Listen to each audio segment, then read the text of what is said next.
All right, we're just about ready to get started here. Let me click on a few more things, hit a few more buttons.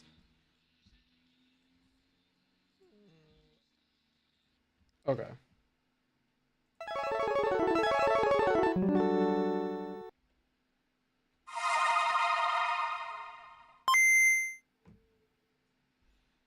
No more heroes, it's hero begin to catch on nobody but yourself, nothing less to do. Travis, it's kill or be killed.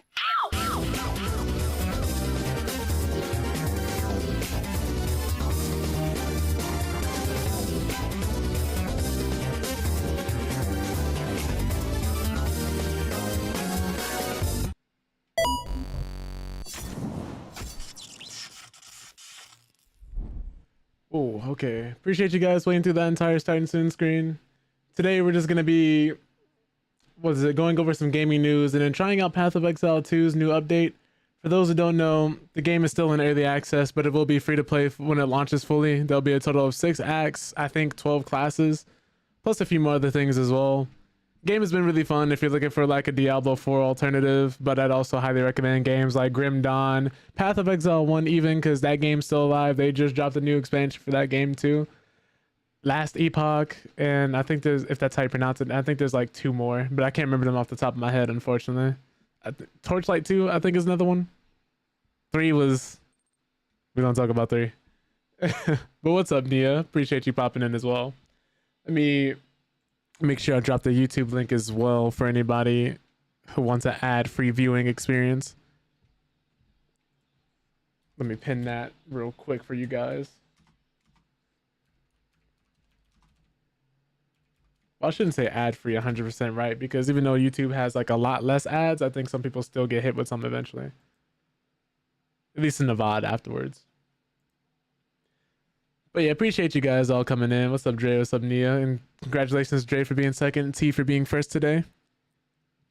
But yeah, also another subject of today's, I guess, discussion is going to be being the hero that you needed growing up. Because I think everybody has like an idea of who they want to be, what they want to do. Everybody has dreams. Everybody has goals. Everybody has aspirations in life. And sometimes we either have to pivot, we have to change. Sometimes we have to give up on our dreams. But I think it's very much more important to just be someone who your younger self would be proud of. I think that would be the most important thing, all things aside, is being someone that you could just go to sleep and be happy that, like, hey, you know, I may not be the best person. I may not have achieved everything I wanted to do, but I'm still doing pretty well for myself, and younger me would be proud of me. I think everybody owes it to themselves to become the best versions possible of themselves. But I'm not gonna go on a whole rant. I combined rant and tangent. Jesus, I'm not gonna go on a whole tangent or rant about that right now because most of the time we save these discussions for Monday. But I think that's important to say. But yeah, I guess we're both just making mistakes today. Nia, you mistyped, I misspoke. But yeah, we're just gonna go over some gaming news for you guys. Some different things that happened in the last few days. It's been weird. It's like every time I cut off the stream, some big event happens, and I'm like, man, like man, I wanted to read that today. So sometimes as soon as I turn the camera off, a new article goes up and I'm like, man, I should have reported on that. But all being said, let's actually get into it. That being said, our first article of the day, which is unfortunately not so good news. Mind's Eye was apparently so bad that IO Interactive may be done publishing other developers' games. This is, I think, the biggest red flag I could have seen, unfortunately. Like, could you imagine your game bombing so hard that another developer who's in the business is like, nah, no more games. No more publishing other people's games, only developing in-house now. But let's go on to see like what all they're saying about it. It's just truly unfortunate. Mind's Eye isn't the worst thing that's been ever made, but as far as like 2025 games go, I think this is a game that people will cite when they say like gaming is dead. Like those grifters, people who always like try to be doom and gloom to get their numbers up and always talk about negativity. Like this is a game people will probably use as an example, unfortunately. And I feel so bad because it stars the same voice actor who voice acted for Lincoln Clay in Mafia 3. And while Mafia 3's story was amazing, unfortunately not a lot of people bought the game and it didn't sell super well. So it's just like, man, Two stinkers back to back. That's unfortunate. But IO Interactive has cast doubt on the future of its third-party publishing efforts after the disastrous launch of Mind's Eye, a game that was once hyped as a potential rival to Grand Theft Auto. Mind's Eye was the first game published by IOI partners. Try saying that 3 times fast. The external publishing label of IO Interactive, and it seems to have put the subsidiary in jeopardy. Oh no, I hate to see it, man. But this subsidiary was launched in 2024 as a way for Hitman series developer IO Interactive to expand into the game publishing and support other studios. The label's debut publishing project, Mind's Eye, from Scottish developer Build a Rocket Boy, was expected to be a statement of intent, with prominent ex-GTA developer Leslie Benzies helming Mind's Eye and marketing that positioned it as an ambitious sci-fi shooter with live service potential. Hopes were high that the game would be a breakout hit. Unfortunately, it was not the case. But the CEO themselves is not happy with Mind's Eye's launch. Of course, who would be? They launched the scathing reviews in June and had a wave of backlash on it from players, and it quickly became one of the most notorious failures in recent memory. Critics slammed Mind's Eye for a middling story, short runtime, and glaring technical issues, and it currently stands as one of the worst rated games of this console generation. Now, I don't know if you guys saw the preview for this game, but this whole thing, you ever have a person that you meet and after talking with them about 5 minutes, you're like, I should not be affiliated with this person anymore? That's essentially what Mind's Eye was doing. Or you ever seen somebody try to talk to someone and then they hit them with that, where my hug at? This is the same energy that Mind's Eye was exuding when it launched. That's what we were getting from this. That I should not be anywhere near this game. Because if you saw the preview, you noticed that when they were going through a section where he was in the middle of a gunfight and he was getting hit by bullets, his health bar was barely moving, if at all. And they got exposed for having to either give their character more health or put God mode on because they couldn't get through the gameplay portion that they needed to show off the game properly during the preview. Which is truly something insane I have not seen before. I'm pretty sure it's happened before. I would be surprised if it's never happened before, but to see it on this level and this obvious in front of that many people, it was crazy. But it stands as one of the worst rated games of this console generation, as I said before. But now IO Interactive CEO Hakan Abrak has reflected on Mind's Eye's commercial performance. And speaking in a recent IGN interview, Abrak admitted the reception was definitely tough and not what either IO Interactive or Build a Rocket Boy had hoped for. While he praised Build a Rocket Boy's creativity surrounding Mind's Eye, he was non-committal about the future of IOI partners, saying only, IO Interactive will publish our own games internally. IOA partners, that remains to be seen. The statement is a bit concerning to say the least, as it implies that IO Interactive is reevaluating third-party publishing after the calamitous failure that was Mind's Eye. But publishing and marketing a game can be a pretty expensive endeavor, and in the case of Mind's Eye, there's no telling how much money IOA partners may have lost. I really hope no one loses their jobs over this. Because contrary to popular belief, even if you see a game fail, even if you knew a game was not going to do well, I always hope that either they can bring it back or reverse it, or somebody can come out with a smaller project later and they could do something. I hope that people don't immediately just get fired and they just close the whole branch, because it'd be very easy for them to do that. And this would be the justification for them to do so. But it's worth noting that Abrak's words don't quite confirm that IOA partners will be shuttered. There's a possibility the publishing label may downsize its ambitions and seek smaller games to publish from fledgling indie developers, which would minimize financial risk on IOA partners' parts and even help bring more innovative games to market. So that's cool. That would be a sound strategy. One of the most notable and recent examples of this phenomenon was the Donkey published Animal Well, which launched in May 2024 to glowing reviews and immense acclaim from players. So that's interesting. That's unfortunate, man. Like I said before, hope no one loses their jobs over this. But speaking of indie games, we know we gotta talk about Silksong. We gotta talk about Silksong. This game, when it launched, single-handedly broke Steam, Xbox, and the Nintendo eShop. You gotta clap it up for him. You gotta clap it up for him. After seven years of waiting, because they could not stop working on the game. That was the biggest thing that held them up. It wasn't any big development issues. It wasn't a lack of funding. It wasn't like a big roadblock they hit. The roadblock was their amount of creativity they spent working on this game, because they couldn't stop working on it because they were having so much fun. I wish they would have told the rest of us that instead of leaving us to wait for 7 years without any news whatsoever, almost. If there's one thing I could criticize them for, it's mainly that. But besides that, it seems like more and more people have been loving the game. Plus, the release for $20, which is a major W in this day and age, especially in this economy. A lot of people have been playing it. A lot of people have been liking it. Plus, it's on Game Pass, if I remember correctly, as well. So, with that amount of hype, that price tag, and the fact that it's on Game Pass, you're gonna get people who try it regardless. Like, there's somebody who I saw a review for it. They reviewed the game positively, but they said they're mad because they can't enjoy it because they're not good enough at the game to fully experience what it has to offer. Which is both a double-edged sword, because that means they had their base audience in mind, and not everything needs to be for everybody. But the launch of Hollow Knight Silksong appears to have proven too much for the majority of digital storefronts, as the Xbox store, well, yeah, we read that. And that all happened the day of the launch. But while some fans are now jumping into Hollow Knight Silksong on their respective platforms, many suffered a big setback when attempting to download the title, as the majority of gaming's biggest storefronts went offline immediately. But with Grand Theft Auto 6 delayed until next year, Hollow Knight Silksong was destined to be one of the biggest releases in 2025. The Indies game launch has been so anticipated that nearly a dozen different games have delayed their release dates because of Hollow Knight. And many of these titles come from other small indie developers who knew they have no chance competing with the biggest indie game of them all. But it also pushed back Baby Steps, another highly anticipated indie title that would be published by Devolver Digital. The hilarious looking game was initially going to release for PlayStation 5 and PC via Steam on September 8th, but will now be available on September 23rd to avoid competing with Silksong.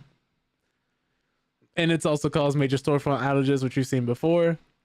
The announcement of the release date was only made 2 weeks ago, but as fans have been waiting 8 years, oh, okay, I thought it was 7, it's 8 years, to get their hands on a sequel, hype for the game was already at an all-time high, so much so that its release managed to take out the Xbox Store, Steam, and Nintendo eShop. But after years of waiting, it was released digitally at 7 a.m. Pacific time, and here's the rest of the time zones there.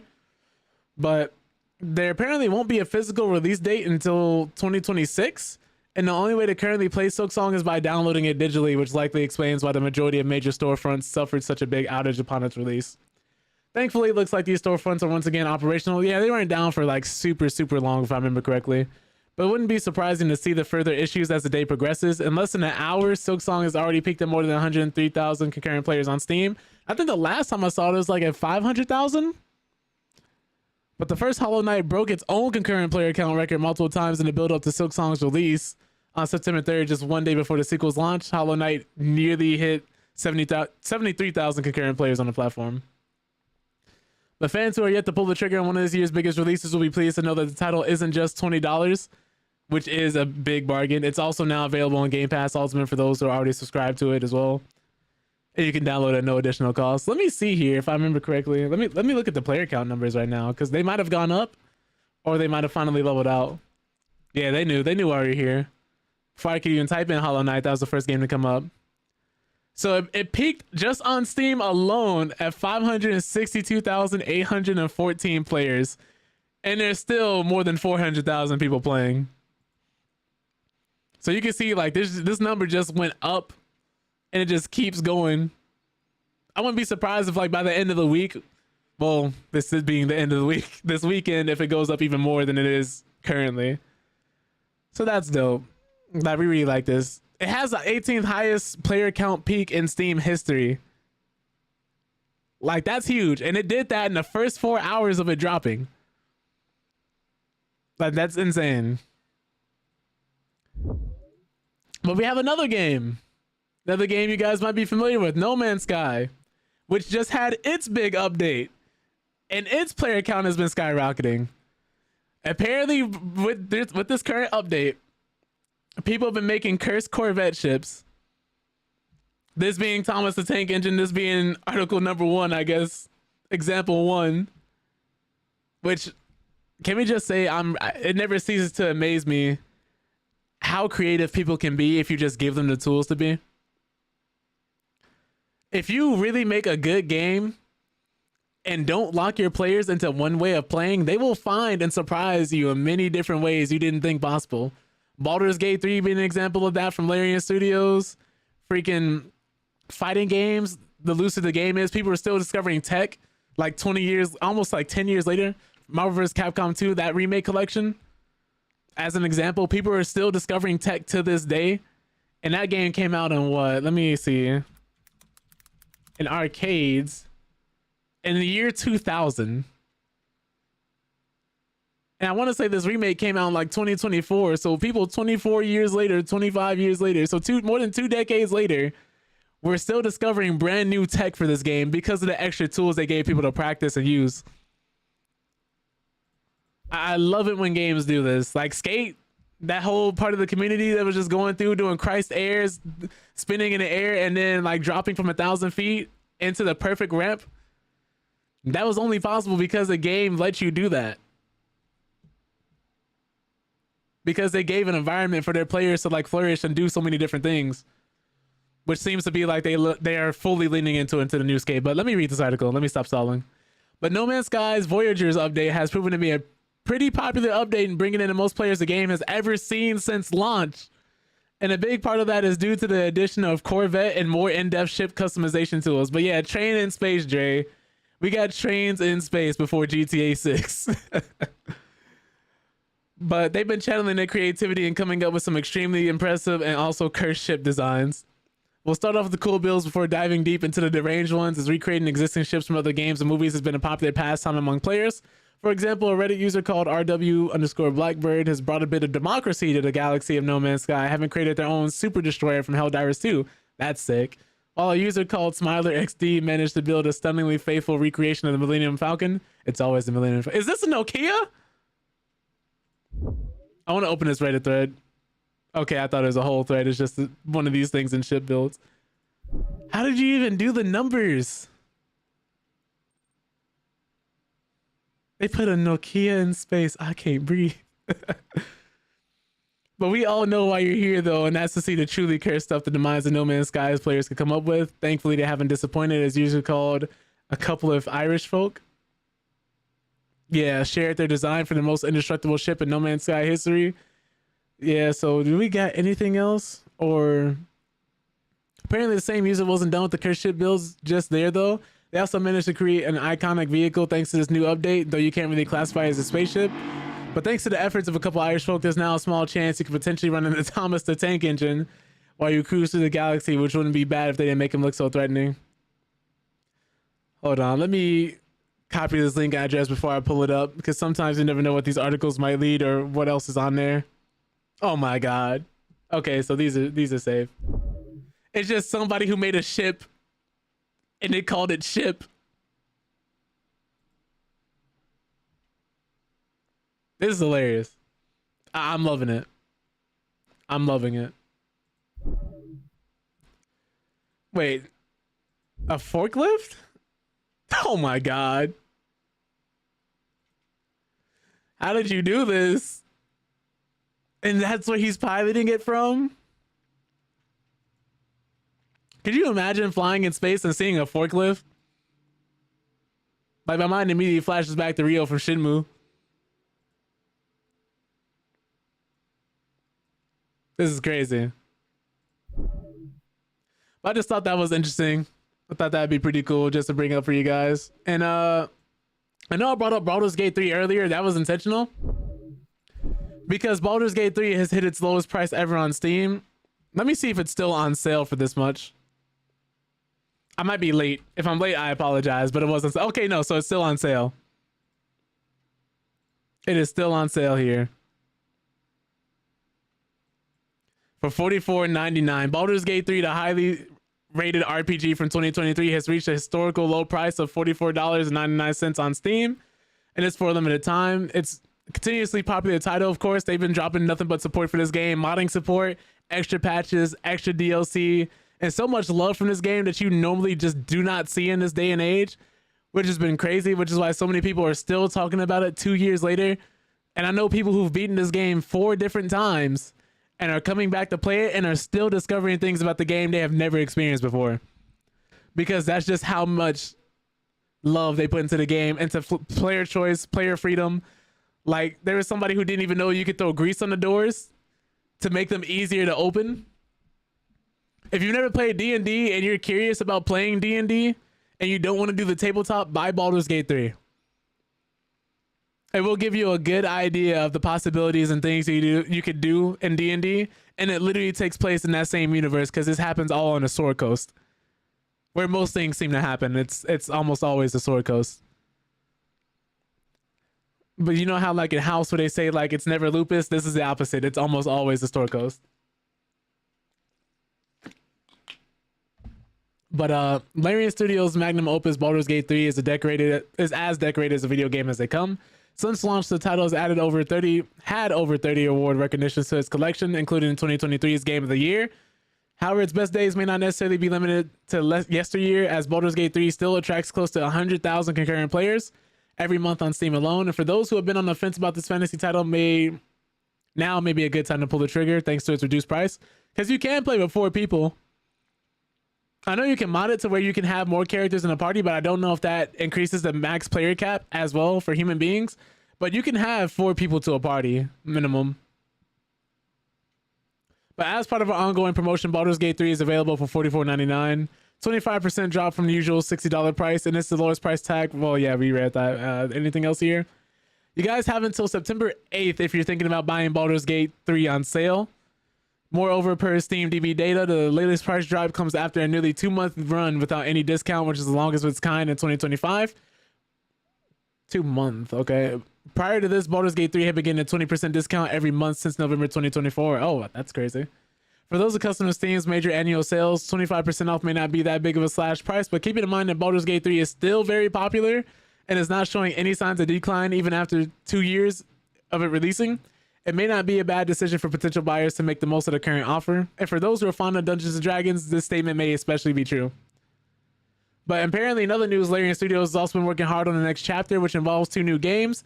Back in April, founder co-CEO, oh my god, I can't read today, Swin Vinke, had described the Baldur's Gate 3 developers' upcoming title as crazy ambitious and have revealed that it was progressing quite well, giving fans something to look forward to. And however, when exactly an announcement on this front may be made is anyone's guess right now. This is crazy, man. This is crazy. This game is still getting so much love and support. I love to see it. You love to see it. Love to see it. We got a bunch of good news today because Marvel Rivals in itself is finally adding, after all this time, a feature people have been begging them for day one. That placement matches in ranked are coming. But Marvel Rivals developers have finally confirmed plans to introduce placement matches to the ranked mode for the new seasons. Though there's no details on exactly when it'll release, this is still like that's big. But since its launch in December of 2024, Marvel Rivals' ranked setup has attracted criticism from players, particularly at the start of new seasons when things reset as higher ranked players drop several tiers. This has made the first 2 days of the new season ranked incredibly unbalanced, a frustrating experience for players, but developers have been listening to the feedback and announced plans to bring placement matches into the fray. Kind of surprised they weren't there since day one. But hey, we're happy there's improvement being made. But this was announced at the end of the latest developer vision video ahead of the drop of Season 4 on September 12th. Marvel Rivals developers acknowledged the discussions in the community on the back of the recently released details explaining how the matchmaking system works. It was confirmed that the team is already working on implementing placement matches, but as it is a complex feature with a lot of moving parts, the team needs more time for development and thorough testing. While placement matches won't be ready for the drop of Season 4, the team is pushing forward as quickly as we can. And it remains to be seen whether the placement matches will be a major feature that drops as part of Season 5, which is expected to launch in early November. Exact details of the Season 5 launch are not known, though. Nice cock.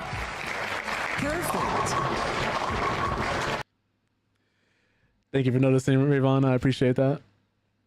A large portion of it may be genetics. I don't know. That's born with it. Can't really do nothing about it. You got to work with what you're given. Just remember, it's not the size of the boat. It's all about the motion in the ocean. Let me stop playing. But people are hoping that the start date should be revealed by the Season 4 Battle Pass. So that's interesting. I thought I should just cover that. Another interesting rumor that seems to be confirmed, but not at the same time, at least not by Steam themselves. Though a lot of evidence has been pointing towards this. A lot of people have been hyped about the idea of this. And that being that Valve's new Steam trademark is hinting at a home console. If you guys don't know, before Valve did the Steam Deck, they had what was called a Steam machine, which was intended to kind of fill that void where you could play all your Steam games pretty much on like your living room TV, because most people had issues where it's like, okay, I have this dope PC, but most people have to keep it in their offices. You can't really travel with them. And it was always, you know, I'm not taking this off my desk to go to a friend's house. So a Steam Deck was a great way to bridge that gap. The Lenovo Legion Go, the Xbox Ally, and Ally X. People are always looking for different ways of traveling with their consoles, if you do happen to travel, if you do go outside, unlike myself. So it's always nice to have different ways of doing that. This is why people were so hyped at the concept of a Steam machine, but I think it was just a little before its time and before Valve really could implement it in a meaningful way. Plus the controller is a little weird. And the run stopped almost immediately as soon as like it came in. It only went for like, I think less than like 2 years. But just days after the recent Fremont leaks, Valve filed a new Steam trademark, which many believe could be the official name of the company's rumored home console. And Steam's parent company Valve is also reportedly working on several video game related hardware projects, making this new business move even more intriguing. But according to recent leaks and speculation, Valve could be developing at least 3 new gaming devices codenamed Deckard, Roy, and Fremont. If I remember correctly, on the top of my head, they're working on a Steam Deck 2, which I think they fully confirmed themselves, but I think most people are considering this to be a VR headset, the Steam machine, and I don't know what the third one could be. Oh, wait, they say in the article. Deckard is believed to be a next-gen VR headset, a sequel to the Valve Index. Roy appears to be a new controller design reportedly intended for the Deckard, and Fremont is thought to be a PC box aiming at competing with current-gen home consoles. But on September 3rd, legal documents revealed that Valve filed 2 instances of the Steam Frame trademark, one for computer game consoles and another for computer hardware and peripherals. This led to many to believe that Steam Frame could be the official name for the rumored device previously known as Fremont. Supporting this theory, a recent Geekbench leak revealed that the specs of the upcoming Valve gaming hardware, with leakers suggesting that it will be a TV-focused device built around the core structure of a gaming PC. Many now believe the leaks in the new trademark are likely connected. And there's just more information about that if you guys want to see anything about that. But I don't want to like expose all the documents. But another theory is that Valve could use Steam Frame as an umbrella name for its gaming ecosystem, reportedly including a new device, a set of controllers, and a next-gen VR headset. Some also suggest that the frame would fit a virtual reality headset, making Steam Frame a probable title for the rumored Valve Index sequel. It's also possible the company may never use this trademark as it previously did with Neon Prime, which was later changed to Deadlock. And tech companies often file trademarks without ever applying them to products, and Valve is no exception. However, whatever the case may be, the timing of Valve's move is notable. Microsoft is entering the handheld market with its upcoming ROG Xbox Ally. PlayStation 6 is rumored to have a handheld edition with docking support, and the Nintendo Switch 2 already dominates much of the handheld market as it is. With all of these companies seemingly targeting Valve's market share, it makes sense for Valve to respond with a PC-based device that could rival home consoles.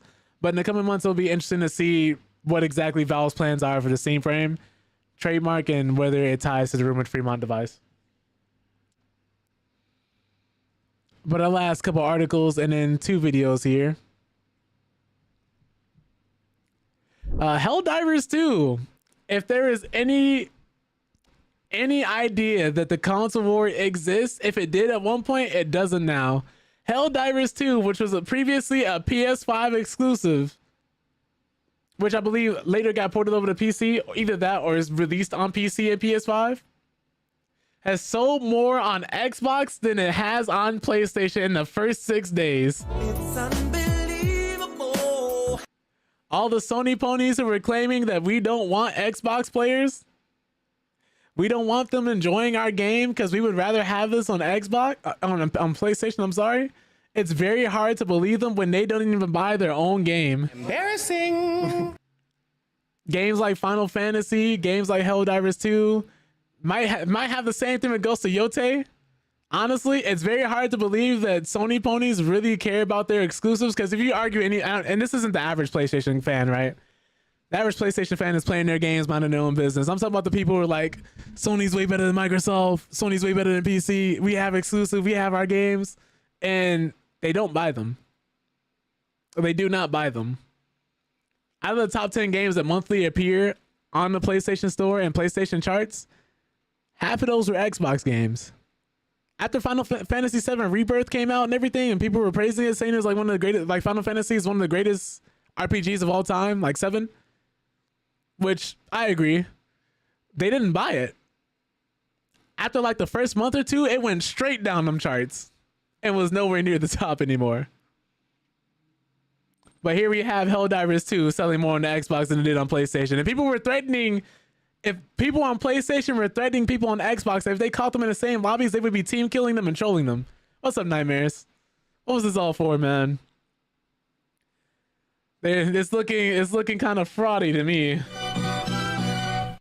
Like they're not practicing what they preach. Well, we know they aren't practicing what they preach. But going on forth into the article, Helldivers 2, as the headline read, I can't speak today, has sold more copies on Xbox and PlayStation within the first 6 days of launch. But the Xbox launch has been a great plan for Helldivers 2, contributing to the Steam player count. New Helldivers 2's update is crazy love. It's very chaotic. Oh, love it, but it's very chaotic. Gotcha. I heard. But the Xbox launch has been a great plan for Helldivers 2, contributing to the Steam player count in recent days as well. Moreover, Arrowhead has released a collaboration with Halo ODST alongside this launch, along with all the content the game has released since launch may have helped push more players over the edge. Now, new sales details for Helldivers 2 on Xbox have been revealed. It sold close to 1 million copies on the Xbox in the first 6 days. And this is spotted by Game Rant. The latest Alinea Insight newsletter has provided sales details for games in August, which includes Helldivers 2. Helldivers 2, well, yeah, almost 1 million copies here. 926,000 copies on Xbox in the first 6 days compared to the Helldivers 2's PlayStation launch last year, where it only sold 633,000 copies in the first 6 days. It was a monumentous occasion this month as both PlayStation and Xbox had their exclusives released on each other's platforms. Helldivers 2 for Xbox launched alongside Gears of War Reloaded for PlayStation. However, the latter only accounted for 241,000 downloads, whereas Helldivers 2 had sold close to 1 million copies on Xbox. And Helldivers 2 has also made it to the top of Xbox's top paid games list, with Helldivers 2 and Helldivers 2 Super Citizen Edition taking the first and third place respectively.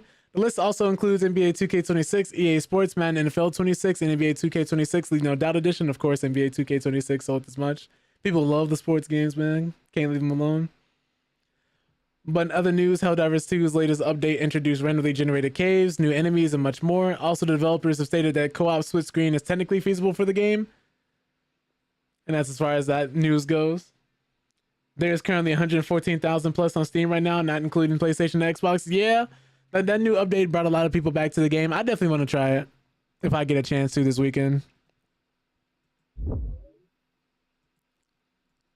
But we also have a new bit of news as well. This is anime related, but just posting this here just in case anybody was curious. Jujutsu Kaisen, the creator, has his new manga, Mojiro, has been revealed to be a JJK spinoff that follows after the ending of the main story. So if you're wondering, like myself, the ending kind of felt, I'm not going to say rushed, but it felt like he could have added more. And I'm assuming this is why, because he's working on a full-fledged spinoff that's going to be in that same universe and following the ending of the main story. So it'll be interesting to see what all they do. I'm assuming this is like the earliest artwork from the new manga. I don't even think it's fully out yet, but people are already dropping like leaks for what the story details are going to be. I'm not going to say any of that here, but just thought, just in case you guys are looking forward to what he was doing next. Never really saw an appeal for sports games yourself, only the ones that were free. Well, it'd be like that. It'd be like that. If you're into sports, it's like, okay, well, you know, you want to play basketball, you like football, you like just so many different things. Especially with the arcadey ones like NFL Street, NBA Street. I think I don't want to say Ballers was one, right? I want to say that SSX3, SSX 1 through 3, including Tricky, Skate, Tony Hawk Underground, like all those are sports games. Something like Riders Republic. All those will be considered sports games. It's just some have a heavy emphasis on arcade like gameplay and a little less realism, and others it's like it's just fun to play. Get a bunch of your friends on my court in 2K before they start reaching for your wallet. This is how it used to be. And just another bit of positive news I just felt like adding here. This has nothing to do with gaming or anime, but I just wanted to add this. This is short. Steve Burns, the original Blue's Clues host, is launching his own podcast called Alive. He wants to make it Blue's Clues for adults and offer people who love the show when they were kids emotional support and education now that they've grown up. I thought this was really cool. I thought this is something just like worth speaking about, at least like even for 30 seconds. I just wanted to bring it up. That was about it. But last two things, we have some Ghost of Yote gameplay and some Marvel Rivals gameplay of the newest hero. Let me pause this music. Let me bring that over here for you guys. Turn this down a little bit so your ears don't get vaporized. And then Rayvon, if you're available, we'll hop on Path of Exile.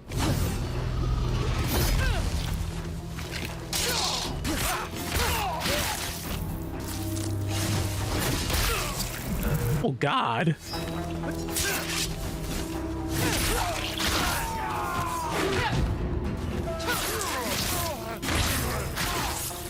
Can I just stop to say that after seeing the first guy get utterly almost chopped in half, I would have ran.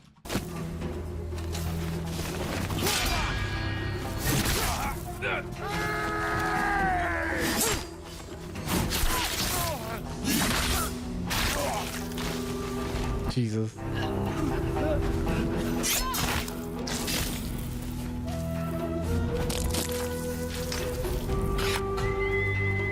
Find me, boy. This game is going to be beautiful. That's it. I'm so glad they kept the flower fields. This is like one of my favorite parts of playing like Ghost of Tsushima. Going through all the sakura trees and just seeing all the flowers and just the vibrant environments. It was so cool. It was so good. Like, graphics aren't everything, but they do indeed help. Need this game, but you're broke? Yeah. That's honestly what sales are for at this day and age. I'll be looking at games, I'm like, man, like, I want it, but I cannot afford it. Which is perfectly fine. There's so many different games coming out now more than ever, and it's just like, well, now you can afford to wait because there's just so many releasing that there's gonna be a sale eventually. Yeah. But this is Marvel Rivals' new Flying Vanguard, Angela. My birth and past are tainted. I fight to reclaim them each day. The Gooners are gonna love this one.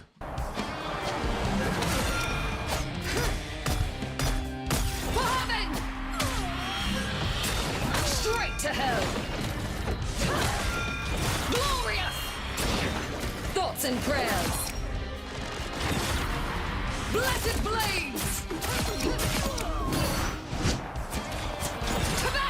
He said Marvel Rivals is gonna fry people playing on the PS4. Yeah, that's gonna be crazy. He's gonna sound like you got a jet engine in your house and it's just gonna blow up. Feathered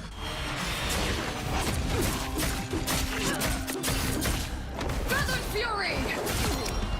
I know Doctor Strange Mange are not gonna be happy with her. Now is the time for salvation! Heaven! Fall!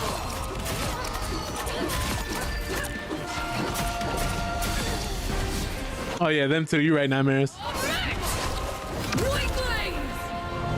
Overconfidence will destroy you. That's gonna be so sick.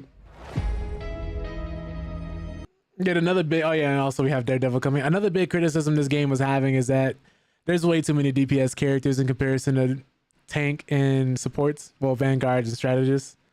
It's such a disproportionate amount, and I think that's one of the biggest things killing the game, or at the very least making a lot of people leave or look at it funny. Because it feels like there are only 12 support characters and like 5 vanguards that you can realistically play versus like 20 or 30 DPS. She's a vanguard, yeah. She's a vanguard. She's a flying tank. It's just like this is one of the things kind of like helping that ratio, because there's so many DPS characters. There's so many DPS characters. It's not even funny. So this will definitely help. This is a character that would bring people back to the game, because there's a lot of people who just do not like playing tank. It's so unrewarding. But if you make a tank character like this or keep rolling out tanks like this, a lot more people will play tank. And it helps alleviate the issue a little bit. Like realistically, I think the only way they'd be able to solve this is if they release more strategists and DPSs, or not DPSs. That's completely the opposite of fixing the problem. Strategists and vanguards, and maybe slowing down or releasing DPSs, or at the very least, maybe like 1 DPS for every 2 or 3 strategists or vanguards. Overwatch had the same issue when you last played the game. I think so. It's been so long since I played Overwatch, I honestly wouldn't even be able to tell you. I guess maybe it felt a little different at first because the healers are a lot stronger, especially with Mercy, where she could just resurrect the whole team by herself. Then the issue then you have so many other support characters that people were just not playing at all. Because why would you if you can get a whole team res by yourself? And then people doing the battle Mercy strat. There's a lot. But that is all our gaming news for the day. I hope you guys came away from that a little bit more informed, a little bit more in the know. I'm gonna hop into this Discord and then boot up Path of Exile too. Try the new update. Oh man, they nerfed her so hard to the ground that you remember they didn't want her flying and blasting the whole enemy team. That made sense.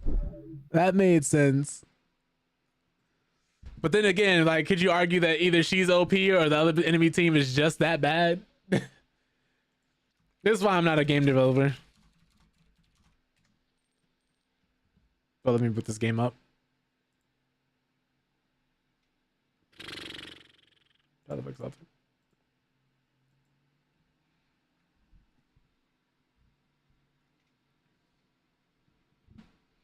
I should be booting relatively soon. This is another game that they've been putting a lot of love into.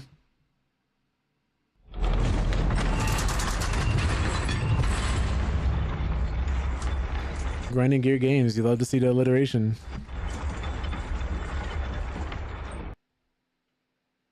Game's a little intensive to run, so this would be like my first time, I guess, test streaming it. I have adjusted the settings and I should be able to run it. We'll see though. I want to create a new character and like try the new event.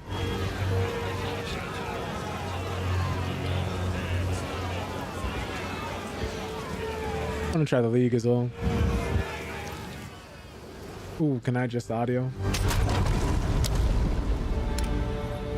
This game is a little loud.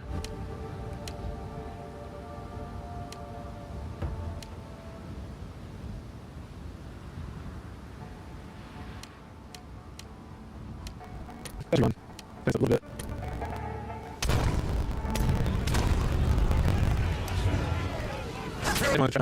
I smell from your mountain. Your wild heart and wild body. Oh, how much more advanced you is.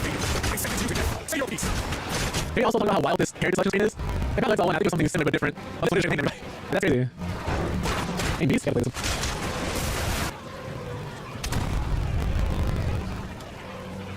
But I'll do this.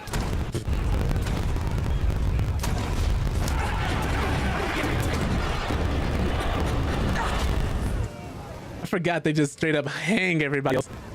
I'll be honest, I don't know what I did. Oh, you know what? I accidentally started this with my mouse. Let me go back to the character selection. I meant to start this with my controller. There we go.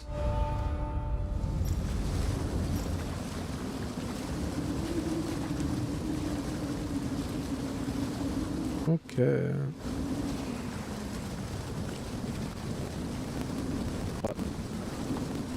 You're alive! I'm glad to see another living soul. The middle went off to all clear fell. That strange sickness plagued our men. I was fixing to go after him, but that bloody thing got to me first. Now, all those who drowned in the flood, some of the heads are dead no more. I would appreciate it if you... Oh no! Reach clear fell. Find the pillar. The wrath in here is stronger than I dared imagine.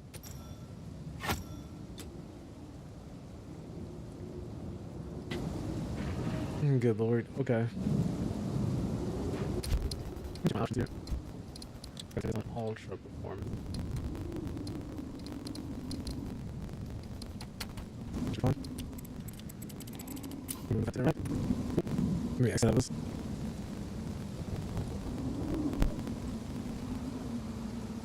Alright.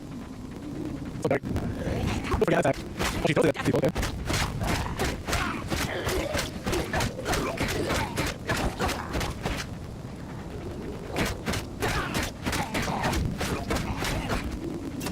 I'll just 3 in the shield. Okay. I'm just unmuting death myself. Wait, she's shielding. Oh, no, it's scary? Oh my god. Wait, it's sorry. Oh, no, I'm not. The stream's a 90, guys, is it? I'm just trying to see.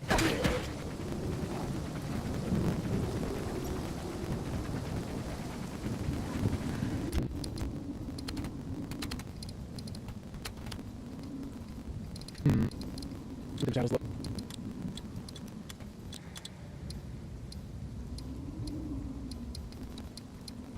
Let's get some performance back. Pretty sure how dark everything is. I'm not gonna be able to see too much difference anyway. Running slash. I swore I'd I don't know this. never wheel one of these again. Oh, that's good. Okay. No going back now.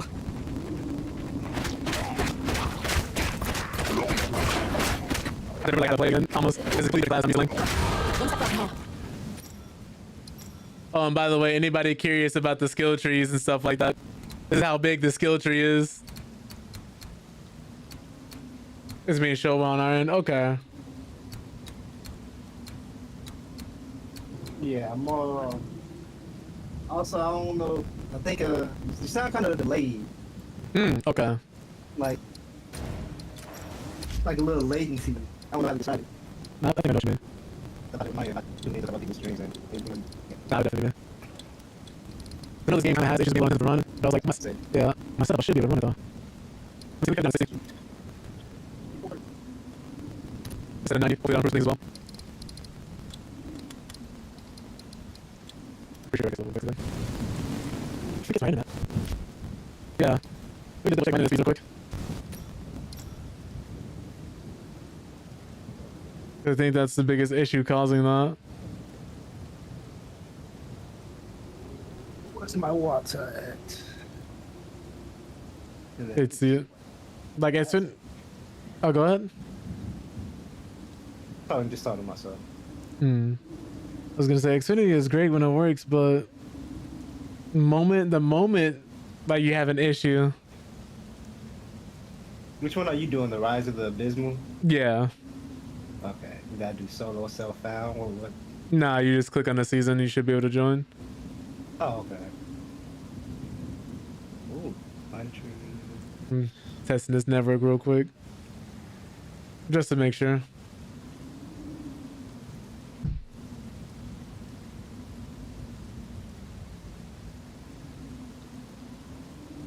Cause I knew this game was intense, but it shouldn't be that intense.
Oh, mercenaries seems pretty cool.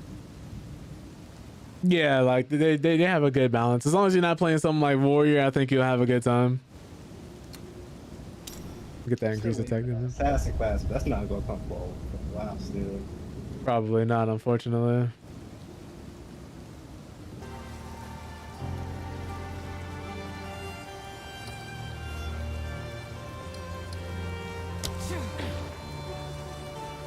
Should be a lot less taxing and a lot less demanding now.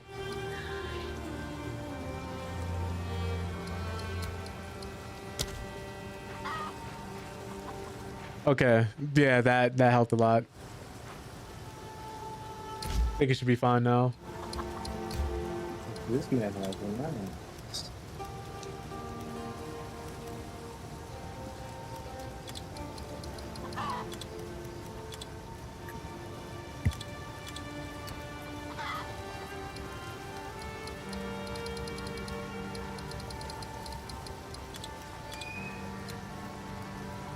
Now I'm just trying to see what I can get away with.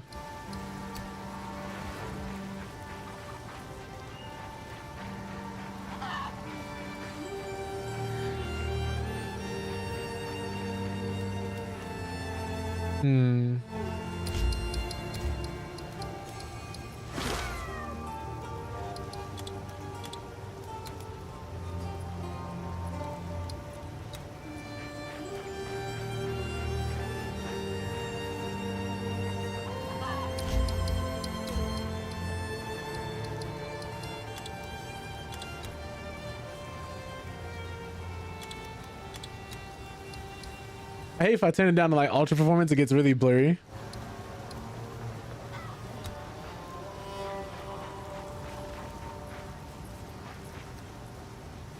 How about if I turn it to this, it completely makes the bars go away. Let me see something.